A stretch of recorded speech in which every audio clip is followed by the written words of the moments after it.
আসসালামু আলাইকুম। আমরা বলি প্রায় সময় যে আশায় বাঁচতে চাষা, কিন্তু এই আশা কতদিন? আমি দেখতে পাচ্ছি এখানে যে প্রচুর পরিমাণ হচ্ছে আলুর ক্ষেত।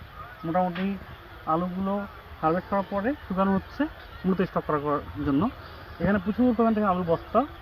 এই বস্তাগুলো প্রতিবারে হয় কি, কৃষক কিন্তু এই বস্তায় করে আলু বিভিন্ন জায়গায় বিক্রি করে দেয়, সেটা বাজারের বিভিন্ন প্রান্তে যায়।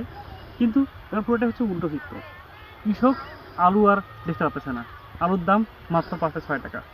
কৃষক করতেছে কি, সমস্ত আলু বস্তা করে তার বিভিন্ন স্টোরেজে রাখতেছে অথবা তার বাসায় রাখতেছে। স্টোরেজ জায়গা খালি নাই, দাম অনেক বেশি স্টোরেজ করার সময়। আমরা দেখতে পেলাম যে এবারেই কিন্তু যারা আলু স্টোরেজ করে রাখছিল তাদের আলু বের করার ক্ষমতা হয় নাই। এত বেশি যে তাদের আলুর দাম এত কম, সে বের করে যে তাদের চাহিদা পূরণ করবে এবং যে একটা লাভ করবে বা স্টোরেজে খরচ দিবে, সে করতে পারতেছিল না। আমরা দেখতে পেলাম এই সময়ের পরিক্রমায় গত 2 বছর ধরে আলুর অবস্থা একই রকম চিত্র। কৃষক পরিশ্রম করে যাচ্ছে, কিন্তু তার আলটিমেট ফলটা পাচ্ছে না। প্রায় কৃষকগুলোর মুখে হতাশা। এই হতাশার ফলে তারা কিন্তু তাদের মুখে অনেক এই নতুন আলু করার পরে ধান করবে, তাদের টাকা নেই। এর উত্তরণের উপায় কী? আমরা চাই বাংলাদেশ সরকার এ নিয়ে কাজ করবে। ধন্যবাদ।